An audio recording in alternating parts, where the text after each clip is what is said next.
आ जाते हैं आपके प्रैक्टिकल पोर्शन पर।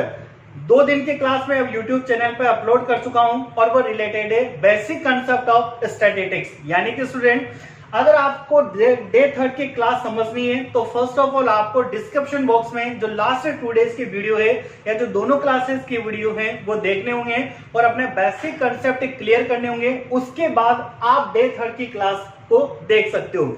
स्टूडेंट्स आज हम लोग डिस्कस करते हैं आपकी बुक के प्रैक्टिकल टॉपिक पर यानी प्रैक्टिकल चैप्टर पर आ रहे हैं और वो प्रैक्टिकल चैप्टर आपका मेजर्स ऑफ सेंट्रल टेंडेंसी, यानी कि ये चैप्टर आपका पूरा एवरेज या मीन से रिलेटेड है। एवरेज की अगर मैं आपसे बात करूं तो मीन और एवरेज बोथ आर सेम, दोनों का मीनिंग सेम होता है। बट अगर अपन सिंपली जनरली में आपसे एवरेज की बात करूं और आपको एक एग्जांपल दूं कि सपोज करना 100 स्टूडेंट से जिनके किसी अकाउंटेंसी या इकोनॉमिक्स या बीएससी किसी भी एक सब्जेक्ट के मार्क्स गिवन है 100 स्टूडेंट्स के आउट ऑफ 100 और आपको 100 स्टूडेंट्स के एवरेज मार्क्स कैलकुलेट करने। इस कंडीशन में क्या करोगे आप कि जितने भी नंबर ऑफ स्टूडेंट्स है उन सबके मार्क्स का सम करना होगा एंड डिवाइडेड बाय 100, यानी नंबर ऑफ स्टूडेंट्स से हमें डिवाइड करना है तो हमें एवरेज मार्क्स मिलेगा।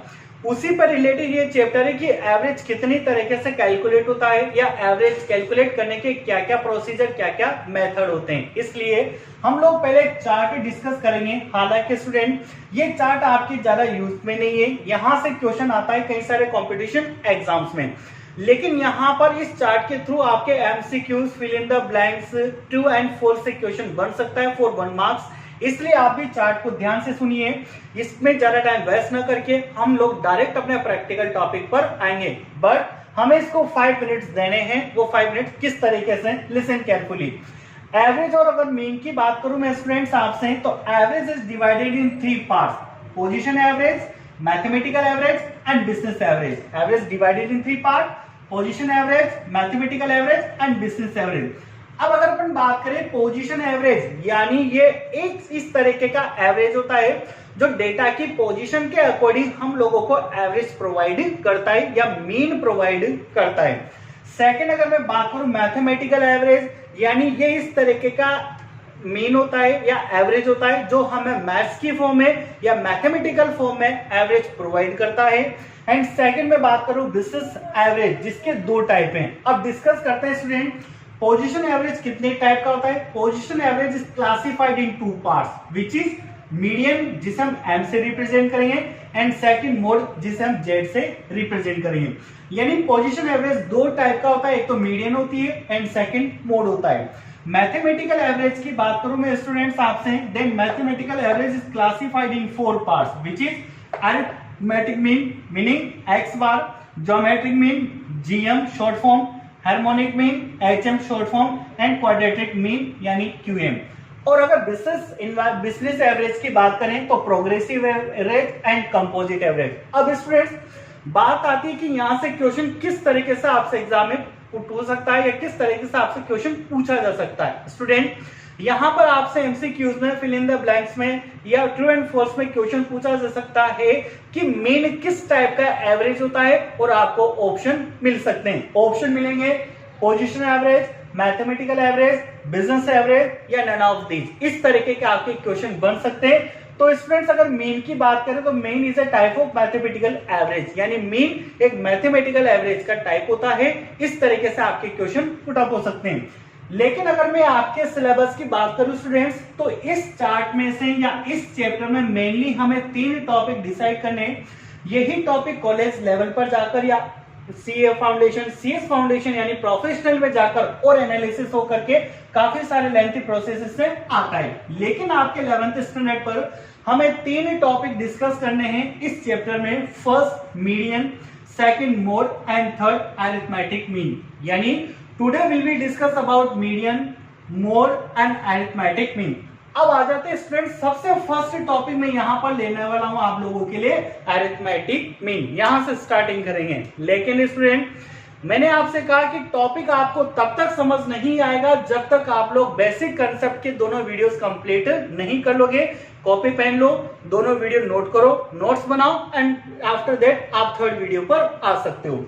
सबसे फर्स्ट हम लोग स्टार्ट करेंगे अरिथमेटिक मीन, जिसे सिंपली ओनली मीन भी कहा जा सकता है। अब बात करते हैं स्टूडेंट अरिथमेटिक मीन, और अरिथमेटिक मीन का साइन x बार, यानी इसको x बार से रिप्रेजेंट किया जाता है। स्टूडेंट, मैंने आपको जब बेसिक कंसेप्ट पढ़ाया था तो वहां बताया था कि स्टैटिस्टिक्स का हर क्वेश्चन 3 सीरीज में सोल्व होता है, और सीरीज का आइडेंटिफिकेशन भी वहां पर नोट करवाया, समझाया। यहां पर भी same way procedure, arithmetic mean हो, मीडियन हो, मोड हो, क्वार्टर डेविएशन हो, कोई सा भी टॉपिक हो आपके स्टैटिस्टिक्स का 3 सीरीज में सोल्व होता है, जिनका आइडेंटिफिकेशन अपन सीख चुके हैं। फर्स्ट इंडिविजुअल सीरीज जिसमें ओनली वेरिएबल x गिवन होगा, सेकंड डिस्क्रीट सीरीज जिसमें x एंड f गिवन होगी, एंड थर्ड कॉन्टिन्यूअस सीरीज जिसमें ग्रुप होगा, ग्रुप के साथ f या cf कुछ भी हो सकती है। कंप्लीट ग्रुप की कंडीशन में f होगी, but less than and more than की कंडीशन में cf होगी। डिस्कस करते हैं students arithmetic mean. Table formality table है, काफी अच्छे से समझना। अरिथमेटिक मीन इन्हीं फॉर्मूले से सोल्व होता है, बाकी आगे कोई प्रोसीजर नहीं है, इसलिए you should careful for this table. देखिए स्टूडेंट, 3 टाइप की सीरीज हमने डिस्कस करी थी। फर्स्ट इंडिविजुअल, यानी इंडिविजुअल में मीन किस तरीके से कैलकुलेट होगा, डिस्क्रीट में मीन कैसे कैलकुलेट होगा, एंड कॉन्टिन्यूअस में मीन कैसे कैलकुलेट होगा। इंडिविजुअल में ओनली x होता है, वापस रिपीट कर रहा हूं, डिस्क्रीट में x एंड f दोनों होते हैं, एंड कॉन्टिन्यूअस में ग्रुप के साथ f या cf। अब स्टूडेंट बात करते हैं मीन की। मीन कैलकुलेट करने के 3 मेथड होते हैं, लेकिन मैं यहां पर अभी फिलहाल 2 ही मेथड लेकर के आया हूं आपके लिए। एक मेथड हम बाद में डिस्कस करेंगे नेक्स्ट वीडियो में। देखिए स्टूडेंट, मीन सॉल्व करने के 2 मेथड होते हैं, first direct method and shortcut method. आप एग्जाम में किसी भी मेथड से क्वेश्चन सोल्व कर सकते हो, आंसर सभी मेथड से सेम होगा आपका, ठीक है। बट अगर आपके आंसर मैच नहीं होता है दोनों मेथड से सेम क्वेश्चन का, दैट मींस आपने कहीं पर क्वेश्चन में मिस्टेक करी है। Clear now. अब direct and shortcut method, individual में भी दोनों मेथड, डिस्क्रीट एंड कॉन्टिन्यूअस में भी दोनों मेथड। देखिए स्टूडेंट्स, बात करते हैं जहां हमें ओनली वेरिएबल मिलेगा, यानी जहां केवल इंडिविजुअल सीरीज होगी, तो डायरेक्ट मेथड में क्वेश्चन सोल्व होगा x bar is equals to sigma x upon n। Sigma x, sigma का मीनिंग होता है सम, सिग्मा का मीनिंग होता है सम, यानी x bar is equals to sum of x upon n। x जो गिवन है आपको क्वेश्चन में, उसका हमें सम करना है, and divided by n। n का मीनिंग होता है इंडिविजुअल सीरीज में नंबर ऑफ ऑब्जर्वेशन, यानी अगर आप इंडिविजुअल सीरीज का कोई क्वेश्चन सॉल्व करते हो तो उसके फॉर्मूले में जो n है, तो यहां पर n का मीनिंग होगा number of observation. For example अगर मैं बात करूं, मार्क्स गिवन है आपको 5 स्टूडेंट्स के, 10, 12, 19, 20 एंड 30, तो n क्या होगा, नंबर ऑफ स्टूडेंट्स। कितने स्टूडेंट्स की बात करें अपन, 5। इन दैट कंडीशन n की वैल्यू 5 होगी यहां पर। Clear now. डायरेक्ट मेथड से सॉल्व करेंगे x बार, तो फॉर्मूला होगा सिग्मा x अपॉन n। और अगर स्टूडेंट शॉर्टकट मेथड की अगर अपन बात करें तो x bar is equal to a plus sigma dx upon n। अब बात करेंगे आगे कि a का मीनिंग क्या होता है और dx का मीनिंग क्या होता है, लेकिन शॉर्ट में a का मीनिंग में आपको बता दूं, a means as you mean, यानी जो आपको x की वैल्यू गिवन होगी उसमें से कोई सी भी एक वैल्यू हमें एज्यूम करनी होती है, उसे हम बोलते हैं a। तो इंडिविजुअल सीरीज के फॉर्मूले हैं डायरेक्ट मेथड में sigma x upon n, and shortcut method में a plus sigma dx upon n। Calculation कैसे होती है ये अभी अपन एग्जांपल से सॉल्व करेंगे। सेकंड, अगर मैं डिस्क्रीट सीरीज की बात करूं तो स्टूडेंट देखिए आप बहुत केयरफुली तरीके से कि यही फॉर्मूला मैंने यहां कॉपी किया है, यही फॉर्मूला मैंने यहां पे कॉपी किया है, लेकिन एक डिफरेंस है। वो डिफरेंस आपको क्लियर नजर आ रहा होगा कि यहां के फॉर्मूले में, दोनों फॉर्मूले में इंडिविजुअल में कहीं पर फ्रीक्वेंसी नहीं है। वाई? क्योंकि इंडिविजुअल सीरीज में कोई फ्रीक्वेंसी नहीं होती, डिस्क्रीट सीरीज में फ्रीक्वेंसी होती है, इसलिए ये x f से मल्टीप्लाई होगा और डिस्क्रीट में फॉर्मूला बन जाएगा यही चेंज होकर के sigma F x upon n। Clear?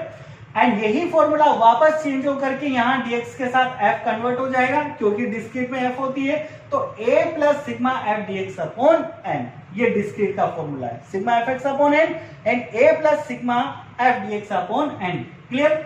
Now student बात करते हैं कॉन्टिन्यूअस सीरीज की। कॉन्टिन्यूअस में ग्रुप होगा, ग्रुप के साथ f या cf, लेकिन रिमेंबर ऑलवेज यहां पर मीन में डिस्क्रीट एंड कॉन्टिन्यूअस में फॉर्मूले सेम होंगे, चाहे वो डायरेक्ट मेथड हो चाहे वो शॉर्टकट मेथड हो, बस क्वेश्चन की कैलकुलेशन करने का जो मेथड होगा वो थोड़ा डिफरेंट होगा, लेकिन फॉर्मूला सेम होगा। बात करते हैं सेम यही फॉर्मूला यहाँ पर x bar is equal to sigma fx upon n, और यही फॉर्मूला यहाँ पर कॉपी किया है, x bar equal to a plus sigma fx f dx upon n।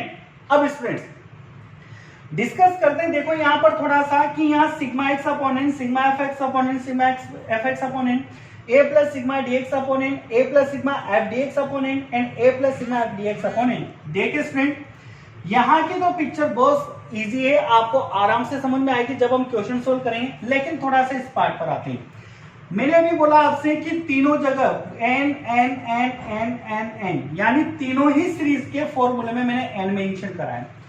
Student remember always individual series का अगर आप क्वेश्चन सोल्व करते हो तो टेबल के सामने हिंट है n का meaning number of observation, but if you are solving question in discrete and continuous series, in that condition what is the meaning of n? इस कंडीशन में n का मीनिंग क्या होगा? सम ऑफ फ्रीक्वेंसी और sigma f, यानी frequency का सम।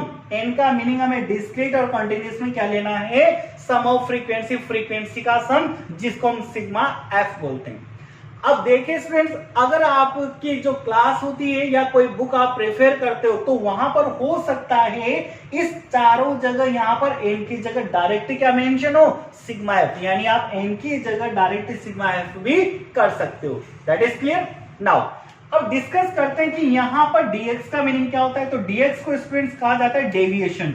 आगे यही डेविएशन कई तरीके से हम लोग निकालेंगे, लेकिन फिलहाल अगर अपन मीन की बात करें तो डेविएशन को dx कहा जाता है और इसकी कैलकुलेशन होती है x माइनस a से। यानी x तो आपको क्वेश्चन में गिवन होता है, इंडिविजुअल में भी x होगा, डिस्क्रीट में भी x होगा, कॉन्टिन्यूअस में नहीं होगा, लेकिन अपन कैलकुलेट कर लेंगे। पिछले वीडियो में मैंने बताया ग्रुप को अगर मिड वैल्यू में कैलकुलेट कन्वर्ट करते हैं तो वो हमारे लिए x का काम करेगी।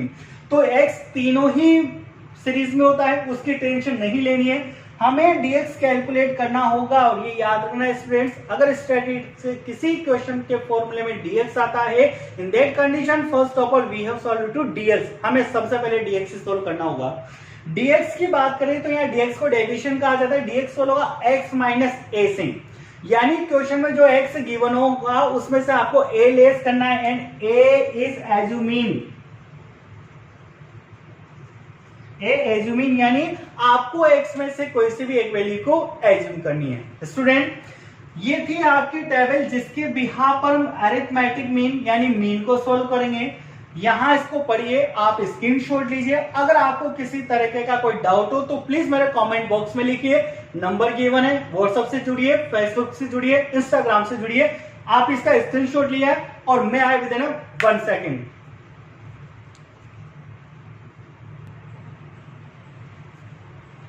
चलो दोस्तों बढ़ते हैं आगे। देखो अभी हमने डिस्कस करा था तीनों सीरीज में मीन कैसे सॉल्व किया जाता है। अब हम फर्स्ट सीरीज की बात करते हैं, calculation of mean in individual series, यानी इंडिविजुअल सीरीज में हमें मीन कैलकुलेट करना है। अभी हमने टेबल में देखा कि दो मेथड है, direct method and shortcut method.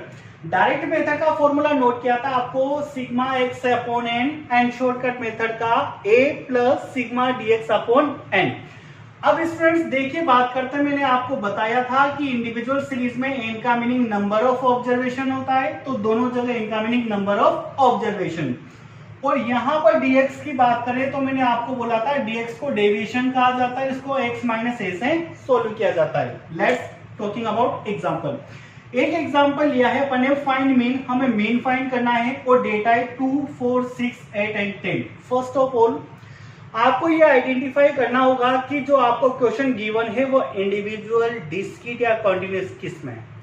जब तक आप ये आइडेंटिफाई नहीं कर पाओगे तब तक आप क्वेश्चन सॉल्व नहीं कर सकते। देखते हैं स्टूडेंट्स कि एग्जांपल कौन सी सीरीज में। देखो इसके साथ न तो कोई फ्रीक्वेंसी है, न कोई ग्रुप है, न कोई CF है, that mean only variable given है। और जहां भी ओनली वेरिएबल होता है वो कौन सी सीरीज का क्वेश्चन होता है? इंडिविजुअल सीरीज का क्वेश्चन होता है। बात करते हैं, दो मेथड इस क्वेश्चन को सोल्व करने के, direct and shortcut. First we solve from the direct method and after then we will solve by the shortcut method. देखिए स्टूडेंट आपको x गिवन है, मीन को मैंने यहाँ पर नोट कर लिया, जो भी डेटा गिवन है इसको x लिया, 2, 4, 6, 8 एंड यहाँ पर मार्क्स लिखा हुआ हो सकता है, वेट लिखा हुआ हो सकता है, प्रॉफिट लॉस, सैलरी, बोनस, कुछ भी, एवरीथिंग कुछ भी हो सकता है। अब स्टैटिस्टिक्स का रूल समझना है स्टूडेंट्स कि आपको क्वेश्चन नोट करके ये देखना है कि वो किस फॉर्मूले से सोल्व होना है, फॉर्मूला नोट करना है, क्योंकि फॉर्मूले के अकॉर्डिंग हमें कैलकुलेशन करनी होती है। देखिए डायरेक्ट मेथड का फॉर्मूला ये है आपके पास x bar equal to sigma x upon n। अब फॉर्मूले को किस चीज की रिक्वायर है, n की रिक्वायर है। n का मीनिंग नंबर ऑफ ऑब्जर्वेशन, जैसा मैंने आपको बताया 1 2 3 4 5, यानी क्वेश्चन में आपको कंप्लीट 5 ऑब्जर्वेशन गिवन है। फिर बात करें सिग्मा x की, सिग्मा x मतलब सम ऑफ x, तो x का सिग्मा करेंगे तो ये सिग्मा x सम करना है, x का सम करेंगे तो 2 4 6 एंड 10, इनका सम होता है स्टूडेंट्स 30। 10 और 8 18, देन 6 24 28 एंड 30। क्लियर। यहां पर सिग्मा एक्स की वैल्यू भी आपके पास 30 आ गई है, तो यहां पर वैल्यू पुट कर दो, x bar is equal to 30 upon n का मीनिंग 5। नाउ आंसर इज 6, यानी यहां पर आपके x बार का आंसर 6 हुआ। लेकिन यही आंसर आपका शॉर्टकट मेथड से भी होना चाहिए। अगर दोनों ही मेथड से आंसर डिफरेंट है तो मीनिंग है कि यहां पर या यहां पर दोनों जगह में से किसी एक जगह पर आपने क्वेश्चन में प्रॉब्लम कर दी है या मिस्टेक कर दी है। बात करते हैं इसकी शॉर्टकट मेथड का फॉर्मूला। अभी मैंने क्या बोला आपको, पहले आपको फॉर्मूला मेंशन करना है, फॉर्मूला ही गाइड करेगा मैं कि कैलकुलेशन क्या करनी होगी। तो फॉर्मूला है students x bar is equal to a plus sigma dx upon n। n की पिक्चर सबको क्लियर है आपको, यहाँ पर n का meaning number of observation, 5 observation given है, यानी n इज इक्वल टू 5। अब बात करते भी मैंने आपको कहा था कि जब भी स्टैटिस्टिक्स के क्वेश्चन में dx हो किसी भी फॉर्मूले में, in that condition first of all we have to calculate dx, हमें dx कैलकुलेट करना होगा। और dx किस तरीके से कैलकुलेट होगा, यहां पर वापस स्पेशल हिंट किया है आपको x माइनस a से, यानी x में से a को लेस करना है हमें। लेकिन x माइनस ए यानी dx निकालने के लिए आपको x में से a लेस करना है। x तो आपके पास क्वेश्चन में गिवन है बट a इज नॉट दिया, यहां पर a नहीं। तो a का मीनिंग मैंने आपको बोला था a इज इक्वल टू होता है एज्यूमिन, यानी इस x में से कोई सी भी एक वैल्यू को एज्यूम कर सकते हो आप, वो आप a बना सकते हो। उसको डिपेंड करता है आप किसको करना चाहते हो। लेकिन स्टूडेंट 2 4 6 8 10 किसी भी एक वैल्यू को ए ले सकते हो, आंसर पर कोई इशू नहीं होगा।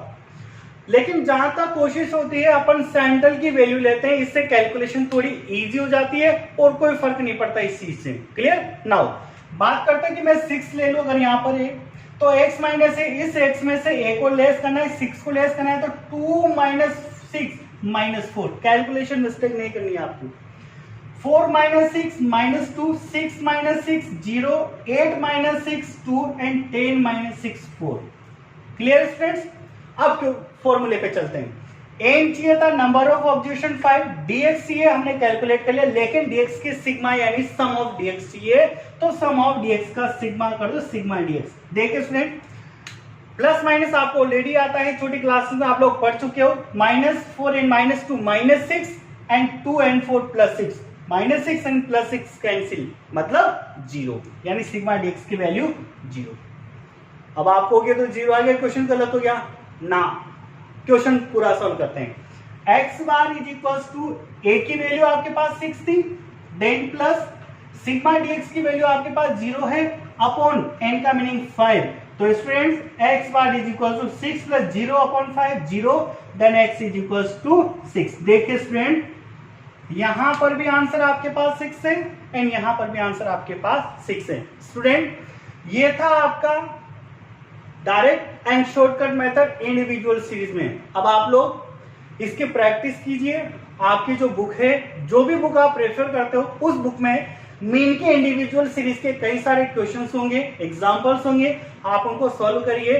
और अगर आपको किसी तरह का कोई डाउट है तो देन मुझे कमेंट बॉक्स में लिख करके सजेस्ट करिए। देखिए स्टूडेंट कुछ एग्जांपल्स में यहाँ पर नोट कर देता हूँ, 3 एग्जांपल जिसकी आपको घर पे प्रैक्टिस करनी है। बैठ करके कॉपी पेन लीजिए, इसको नोट करिए एंड देन 3 एग्जांपल्स आप सॉल्व करिए। कुछ भी डेटा मैं यहाँ पर नोट कर देता हूँ।